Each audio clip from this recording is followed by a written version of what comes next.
Hello and welcome to another episode of A Brief History, the show where I give you a crash course in the history of everyone's favorite video game franchises. I'm FootofaFerret, and today's lesson is on Sly Cooper. Ready, set, go. March 4th, 2000. Being fresh off the heels of their groundbreaking 3D console, the PlayStation, Sony had moved on to bigger and better things with their turn-of-the-century console, the PlayStation 2. But with the PS1's mascot Crash Bandicoot having gone multi-platform, Sony was in need of a new platforming mascot to push their new system. And so all different kinds of game developers jumped on their chance to compete for Sony's metaphorical championship belt. Of these developers was the Washington-based company Sucker Punch, and their horse in this race was known as Sly Cooper. Released on September 23rd, 2002, Sly Cooper and the Thieves Raccoonus was a comedic stealth action platformer featuring an anthropomorphic raccoon named Sly Cooper. The latest in a long line of master thieves, Sly was on a mission to reclaim his stolen family heirloom, the Thieves Raccoonus, a book filled with the history of Sly's stealthy lineage. And he does this by mixing standard adventure game mechanics with simple yet rewarding stealth elements. To put it bluntly, think early Crash Bandicoot meets the Forsaken Fortress from The Legend of Zelda Wind Waker. Mix this unique gameplay with the game's widely appealing cartoony art style, impressive cel-shaded graphics, and witty dialogue, and Sly Cooper and the Thieves Raccoonus made for one of the more unique platforming experiences of the early 2000s. And while it didn't sell quite as well as its two main competitors, Jak and Daxter and Ratchet & Clank, the game still garnered mostly positive reviews and sold enough copies to be reprinted under PlayStation's greatest hits line. So Sucker Punch had hit it pretty big with what was really only their second game, and they made sure to keep this traction up with a sequel released only 2 years later on September 14th, 2004. Subtitled Band of Thieves, Sly 2 made many significant changes to the Sly Cooper engine and formula. Most notably, it ditched the linear level designs of the first game for a far more open-world approach, and it added even more variety to the gameplay by expanding the playable character list to include the other two supporting members of Sly's gang, Bentley the Brains and Murray the Brawn. Sly 2 Band of Thieves was released to critical acclaim and is to this day considered by many to be the quintessential Sly Cooper game, meaning that Sly Cooper's formula was now solidified and that Sucker Punch were once again ready to follow up. And they did so the smart way, leaving things more or less unchanged for Sly 3 Honor Among Thieves. Released for the PS2 on September 26, 2005, only 1 year after Sly 2, Honor Among Thieves remained more or less consistent with its predecessor while also adding in more mini-games, challenges, more than doubling the cast of playable characters, and adding in new features such as multiplayer and 3D compatibility. And I don't mean 3DS or real D3D either, I'm talking about old school floppy red and blue paper glasses shoved in the box 3D. While not receiving quite the same critical success as Sly 2, Sly 3's review scores were still very positive, receiving an average of 8 to 8.5 out of 10. But unfortunately, this is where the Getaway Van's tires begin to flatten. With 3 hit games under his belt and the PlayStation 2 nearing the end of its lifespan, Sly Cooper was in his prime, but after the PlayStation 3's 2006 release, the gaming landscape really began to change. Where games like Crash Bandicoot and Banjo-Kazooie ruled the market when the PS2 released, when it came time to release the PS3, games like Call of Duty were becoming more and more prevalent. First and third person shooters really began to rule the market, so no one really wanted to make platformers anymore. And even before that, one of Sly's main PS2 competitors, Jak and Daxter, had already moved away from its platforming roots in favor of a Grand Theft Auto-style sandbox map with guns and carjacking. So what was once one of the most fresh and unique series of games of the 2000s was now looked at by developers as outdated and virtually unsellable. For the next 4 or 5 years, Sly was absolutely nowhere to be seen. It was not until the year 2010 that Sly finally began to gain the respect he deserved, starting with an HD re-release of all 3 Sly games on one disc for the PlayStation 3. In 2011, Sly and Bentley appeared alongside Jak, Daxter, Ratchet, and Clank in the PS3 title PlayStation Move Heroes. And the newly designed Sly Cooper appeared in 2012 Super Sony Smash All-Stars PlayStation Melee Battle Royale for Wii U and 3DS. And now, ladies and gentlemen, this is the part of the video where Icarus, that's me, jumps into the middle of Ryder's video to tell you all that if you liked that joke, you should go straight to my Sly Cooper retrospective video series. Why? Because I made that joke first.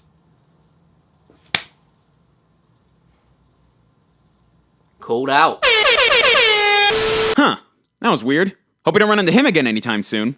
Anyway, all of this was fine, it was cool, but it wasn't until 2013 that Sly fans were finally given what they really wanted, a brand new Sly Cooper game. Now at this point, Sucker Punch had decided to give the Sly brand to a new development team, so this long-awaited sequel was instead developed by Sanzaru Games, who also had a hand in the Sly HD collection. They may have also developed Sonic Boom Shattered Crystal for the Nintendo 3DS, but that doesn't matter, that was later, let's not talk about that. Released on February 5th, 2013 for both PlayStation 3 and PlayStation Vita, Sly Cooper Thieves in Time retains virtually everything that made the original trilogy so great. Everything from the graphics and the design to the controls and the voice actors remained unchanged at the core despite any and all updates and tweaks. Thieves in Time also found the perfect way to have a large cast of playable characters while keeping gameplay consistent. As the title suggests, in Thieves in Time, Sly and the gang used their newly modified getaway van to travel through time, so you could now play as Sly, Bentley, Murray, Sly's long-standing love interest, Carmelita Fox, and a large cast of Sly's ancestors. Each chapter features its own playable member of the Cooper clan, and being relatives of Sly, each of these ancestral characters control about the same as Sly while also bringing their own unique moves to the table. In addition to all of this, Thieves in Time was also the first Sly game to be released for a portable console, and those who had both the PS3 and Vita versions could use the Vita to scan for collectible items while playing the PS3 version. And just to top it all off, anyone who purchased the PS3 version of the game would also receive a free copy of the Vita version via the PlayStation Network. So not only was this game a fantastic return for a hugely underrated franchise, it was also an amazing bargain for the price. However, despite everything the game did right, the review scores were considerably lower than those of the first 3 games. The main points of critique being some occasionally frustrating gameplay, unnecessary motion controls, and the unusually lengthy load times. But all things considered, flaws and all, Sly Cooper Thieves in Time was a fun and satisfying throwback to a simpler time in modern gaming, and it may have opened the door for even more Sly Cooper titles to come. And its companion release, Bentley's Hack Pack, a collection of Sly 4's hacking minigames for PS3, PS Vita, iOS, and Android, also performed well with the critics. Now you'd think that all of this new recognition would be enough for one raccoon, but no, for in January of 2014, a teaser trailer was released for a feature-length Sly Cooper film. Produced by both Blockade and Rainmaker Entertainment and directed by Kevin Monroe, the Sly Cooper movie should follow a similar plot to that of the first game and is set to be released sometime in 2016. Sly Cooper came at a really crucial time for PlayStation, and while it may not have solidified itself as the new PlayStation mascot, it still lives on as one of the most consistent and beloved series of games from the PlayStation 2. And from his outside appearances in comics and films to his new adventures on the PS3 and hopefully PS4, it is clear that the old ringtail still has plenty of unfinished business to attend to. And that brings me back to you. Are you a Sly Cooper fan, or is this the first time you've ever heard of the franchise? Click on one of these to let me know, study up by watching other brief histories, game theories, and more, and until next time, thanks for watching, guys.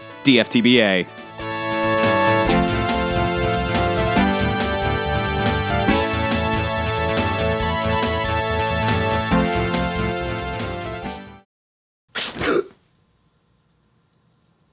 Did you really do what I think you did?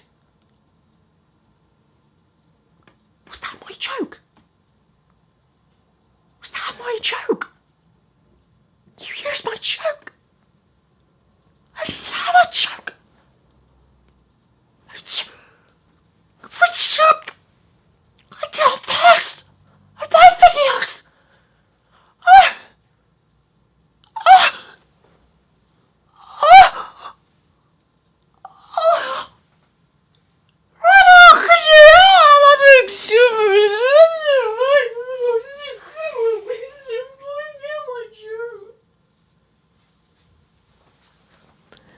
I hope that was okay.